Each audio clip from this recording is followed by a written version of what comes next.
are with the color shapes on it, those are the channel markers.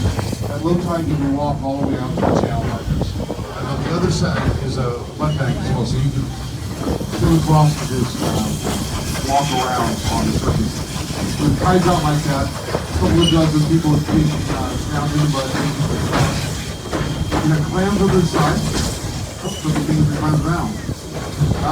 Clams on the side, you've got oysters on the other side of the bay. Well filtered, and there's crabs, you know. These are the crabs in there, I'll point them down.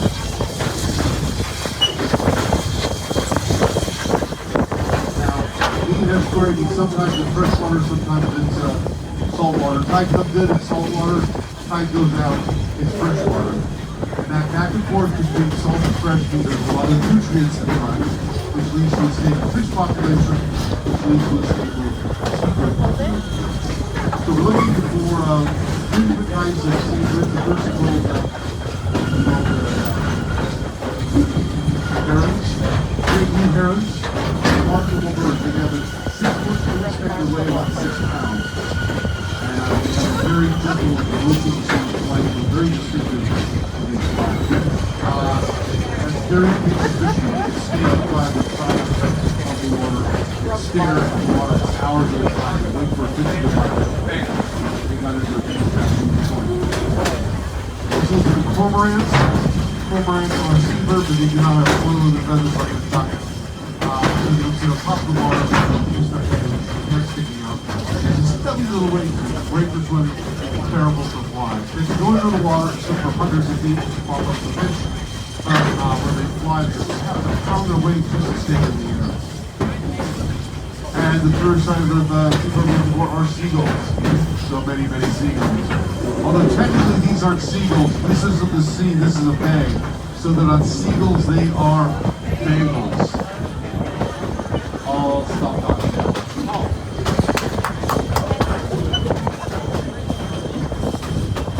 The coconut opens off that mess.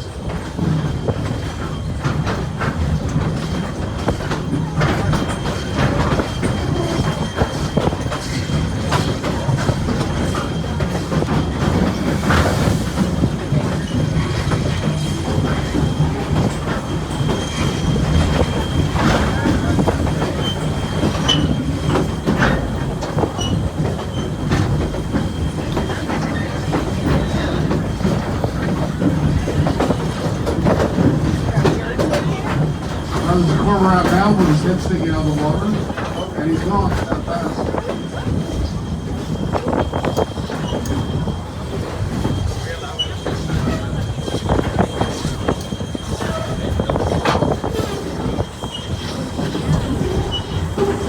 Hey guys, can I get tickets please? Alrighty, welcome back aboard. Thank you guys, how are you doing today? Enjoying the trip so far?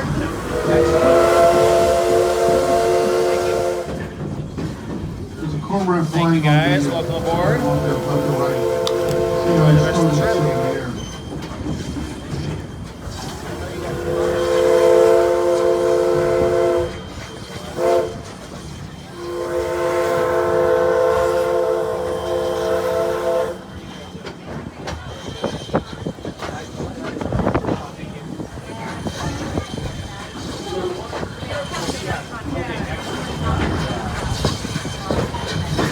Oh, there's a pelican flying along, flying left to right out there.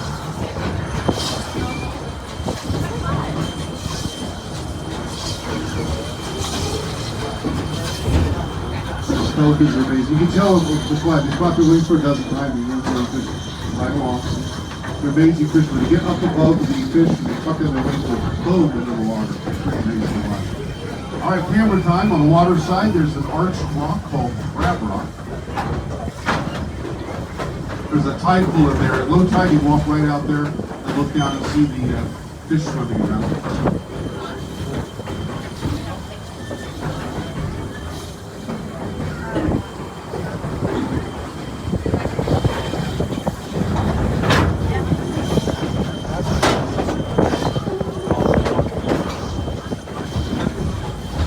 Sea tracks are called the Three Graces.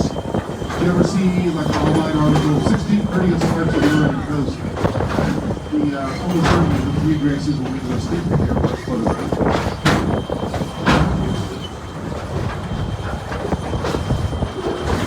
And keeping around behind the 3 graces is a tiny little sea stack called Old Man with the Sea with his front little face.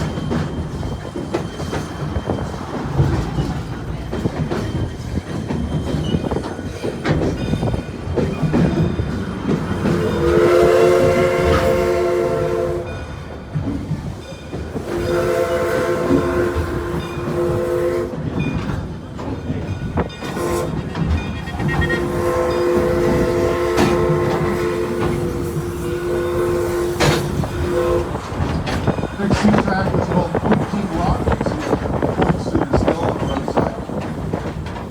On the Coast Guard, they don't call it Pointing Rock, they call it Painted Rock, because what seabirds do when they sit on rocks.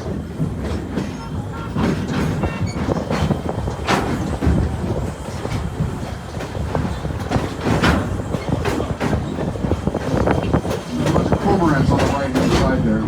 On the Pointing Rock. That is the opening to the Pacific Ocean. There's a bar there. The bar is a ridge of sand that goes from point to point. Makes it somewhat dangerous because the tide goes across the top, the water swirls around. And sometimes the waves will actually break across the bar. Oregon's got one of the more dangerous bars in the United States. To the right of the bar, that spindly tower belongs to the Coast Guard. Used to go up there with binoculars and watch the bar to check for dangerous conditions. They still do sort of, they've got cameras up there that's done remotely. They're monitors in the new Coast Guard station, they watch that. When there's dangerous conditions, there's a sign on the other side of the tower with flashing yellow lights. So you turn that on. If you're coming in through the flashing lights, you call the Coast Guard and work up a plan or discuss how bad the situation is. And this is where the crab are. So those floats, connected by a rope.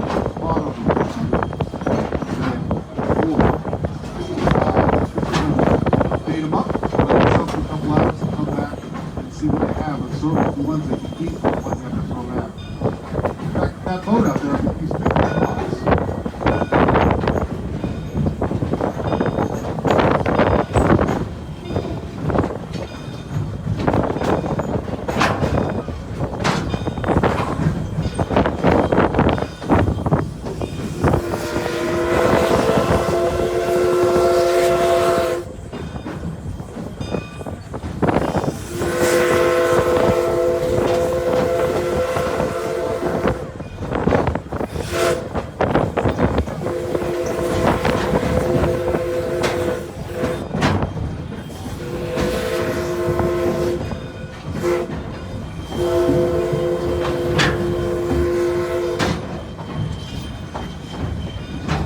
This village is called Barview.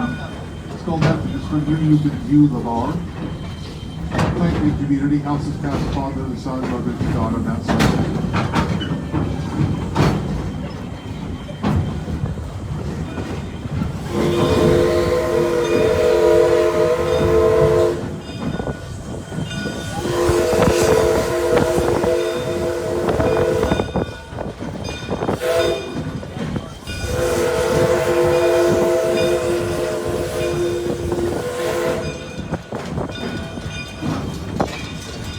This part of the coast had art at every time from the 1950s and 1980s. After World War II, they put roads over the hills, but the roads went other places.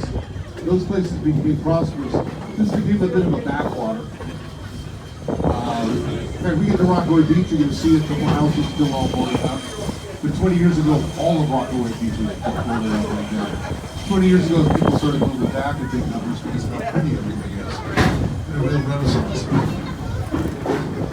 On the front side, lily pond. When you check those logs and such, we're looking for turtles sunning themselves. It's a little bit gray for that, but you don't know.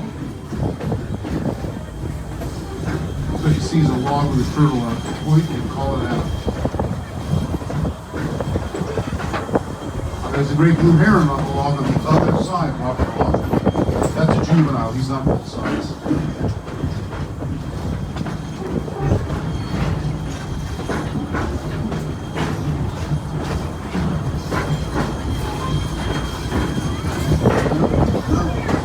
turtles. Not really surprised. They come out when it's sunny out. Another joke that was on out.